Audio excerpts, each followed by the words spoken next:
ಸದ್ಯ ಬೆಳಗಾವಿಯ ಸುವರ್ಣಸೌಧದಿಂದ ಹೊರಟಿದ್ದಾರೆ ವಿಧಾನ ಪರಿಷತ್ ಸದಸ್ಯ ಸಿಟಿ ರವಿ ಎನ್ನುವಂತ ಡೀಟೇಲ್ ಲಭ್ಯ ಆಗ್ತಾ ಇದೆ. ಅವರ ನಾಮದಿಂದ ಭದ್ರತೆಯಲ್ಲಿ ಕರ್ಕೊಂಡು ಹೋದ್ರು ಮಾರ್ಷಲ್ಸ್. ಆಗ್ಲೇ ಗಮನಿಸಿದ್ರಿ ನೀವು.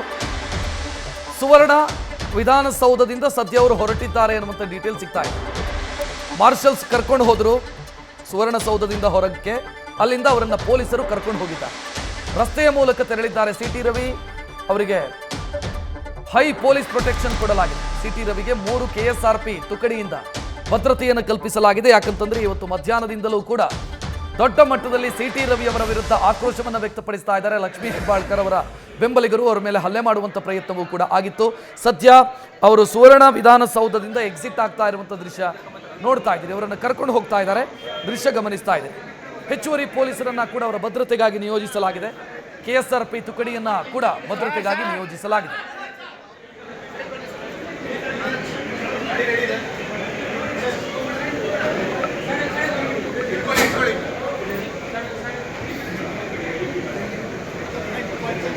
ಮಾರ್ಷಲ್ಸ್ ಮತ್ತು ಪೊಲೀಸರನ್ನ ನೀವು ಈಗ ಗಮನಿಸ್ತಾ ಇದ್ದೀರಿ. ಇವರನ್ನ ಸಿಟಿ ರವಿ ಅವರು ಸುವರ್ಣಸೌಧದಿಂದ ಹೊರಗೆ ಬರ್ತಾ ಇರುವಂಥ ಸಂದರ್ಭದಲ್ಲಿ ಮಾರ್ಷಲ್ಸ್ ಆ್ಯಂಡ್ ಪೊಲೀಸರು ಕೂಡ ಅವರನ್ನು ಕರ್ಕೊಂಡು ಹೋಗ್ತಾ ಇರುವಂಥ ದೃಶ್ಯವನ್ನು ನೋಡ್ತಾ ಇದ್ದೀರಿ.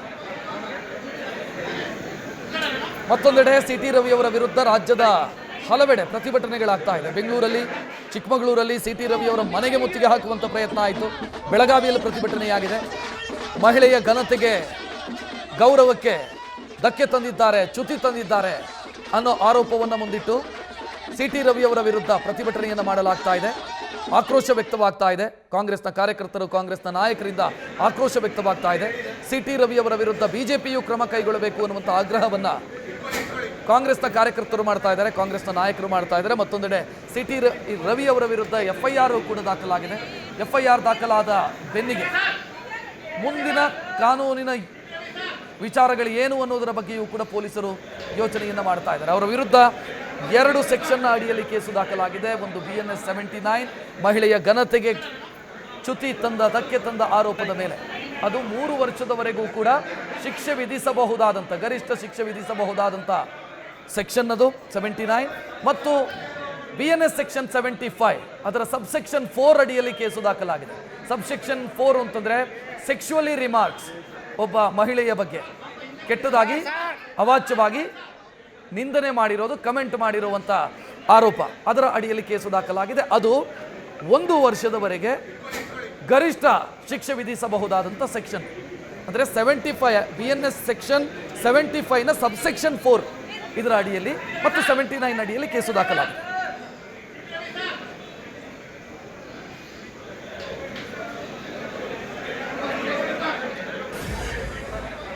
ಇನ್ನು ಸುವರ್ಣಸೌಧದ ಮುಂದೆ ಮತ್ತೊಂದು ಪ್ರತಿಭಟನೆಯೂ ಕೂಡ ನಡೀತಾ ಇದೆ. ಆ ದೃಶ್ಯವನ್ನು ನೀವು ನೋಡ್ತಾ ಇದ್ದೀರಿ. ಬಿಜೆಪಿಯ ನಾಯಕರು ಪ್ರತಿಭಟನೆಯನ್ನು ಮಾಡ್ತಾ ಇರೋದು. ಕಾರಣ ಏನು ಅಂತಂದ್ರೆ ಸಿಟಿ ರವಿ ಅವರ ಮೇಲೆ ಹಲ್ಲೆ ಮಾಡುವಂತ ಪ್ರಯತ್ನ ಆಯಿತು.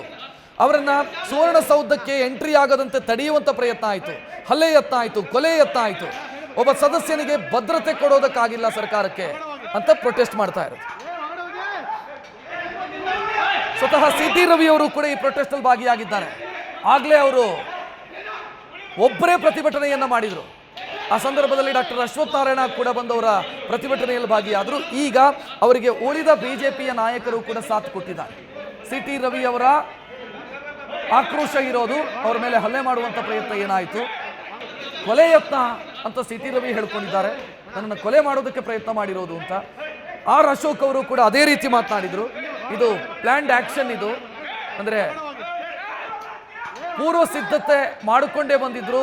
ಸಿಟಿ ರವಿ ಅವರಿಗೆ ಹೊಡೆಯೋದಕ್ಕೆ, ಹಲ್ಲೆ ಮಾಡೋದಕ್ಕೆ ಬಂದಿದ್ರು. ಕೊಲೆ ಯತ್ನ ಇದು ಅಂತ ಅಶೋಕ್ ಅವರು ಕೂಡ ಹೇಳಿದರು. ಈಗ ಸರ್ಕಾರ ಒಬ್ಬ ಜನಪ್ರತಿನಿಧಿಗೆ ಭದ್ರತೆ ಕಲ್ಪಿಸೋದ್ರಲ್ಲಿ ವಿಫಲವಾಗಿದೆ ಅಂತ ಬಿಜೆಪಿ ನಾಯಕರು ಸುವರ್ಣಸೌಧದ ಮುಂದೆ ಪ್ರತಿಭಟನೆಯನ್ನು ಮಾಡ್ತಾ ಇದ್ದಾರೆ.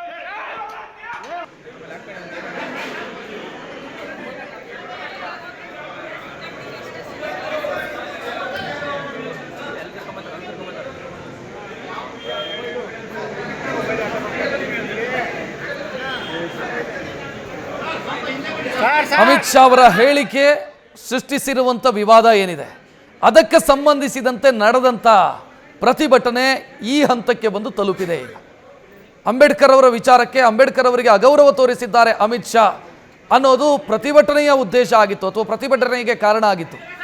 ಆ ಪ್ರತಿಭಟನೆ ಈಗ ಲಕ್ಷ್ಮೀ ಹೆಬ್ಬಾಳ್ಕರ್ ಅವರ ಅವಹೇಳನದ ಹಂತಕ್ಕೆ ಬಂದು ಅಥವಾ ಅವಹೇಳನ ಮಾಡಿದ್ದಾರೆ, ಅವರನ್ನು ಅವಾಚ್ಯವಾಗಿ ನಿಂದಿಸಿದ್ದಾರೆ ಅನ್ನೋ ಹಂತಕ್ಕೆ ಬಂದು ಈ ಹಂತ ಬಂದು ತಲುಪಿದೆ. ಅಲ್ಲಿಗೆ ಮೂಲ ಪ್ರತಿಭಟನೆಯ ಉದ್ದೇಶ ಏನಿತ್ತು ಅದು ಮರೆಯಾಗಿ ಹೋಗಿದೆ. ಇದಕ್ಕೆ ಸಂಪೂರ್ಣವಾಗಿ ಕಾನ್ಸಂಟ್ರೇಟ್ ಆಗಿದೆ ರಾಜ್ಯ ರಾಜಕಾರಣ. ಸತ್ಯ ಬಿಜೆಪಿ ಕೊಡ್ತಾ ಇರುವಂಥ ಸಮರ್ಥನೆ, ಸಿ ಟಿ ರವಿ ಅವರು ಕೊಡ್ತಾ ಇರುವಂಥ ಸಮರ್ಥನೆ, ನಾನು ಆ ಶಬ್ದವನ್ನು ಬಳಸಿಲ್ಲ. ಅವರು ಅವರ ಕಲ್ಪನೆಗೆ ತಕ್ಕಂತೆ ಏನೇನೋ ಭಾವಿಸಿದ್ರೆ ನಾನು ಅದಕ್ಕೆ ಜವಾಬ್ದಾರಿಯಲ್ಲ. ನಾನು ಮಾತನಾಡಿದ್ದು ಫ್ರಸ್ಟ್ರೇಟ್ ಆಗಿದ್ದಾರೆ ಲಕ್ಷ್ಮೀ ಹೆಬ್ಬಾಳ್ಕರ್ ಅಂತ ಮಾತನಾಡಿದ್ದೀನೇ ವಿನಃ ಪ್ರಾಸ್ಟಿಟ್ಯೂಟ್ ಅನ್ನುವಂಥ ಶಬ್ದವನ್ನು ನಾನು ಬಳಸಿಲ್ಲ ಅಂತ ಸಿ ಟಿ ರವಿ ಅವರು ಕೊಡ್ತಾ ಇರುವಂಥ ಸಮರ್ಥನೆ. ನೋಡ್ತಾ ಇದ್ದೀರಿ ಈಗ ದೃಶ್ಯಗಳಲ್ಲಿ ಬಿಜೆಪಿ ನಾಯಕರು ನಡೆಸ್ತಾ ಇರುವಂಥ ಪ್ರತಿಭಟನೆ. ವಿಧಾನ ಪರಿಷತ್ನ ವಿಪಕ್ಷ ನಾಯಕ ಛಲವಾದಿ ನಾರಾಯಣಸ್ವಾಮಿ ಅವರು ಕೂಡ ಇದ್ದಾರೆ. ಇದನ್ನ ಹೊರತುಪಡಿಸಿದರೆ ಬೇರೆ ಬೇರೆ ಬಿಜೆಪಿ ನಾಯಕರು ಕೂಡ ಪ್ರತಿಭಟನೆಯಲ್ಲಿ ಭಾಗಿಯಾಗಿದ್ದಾರೆ.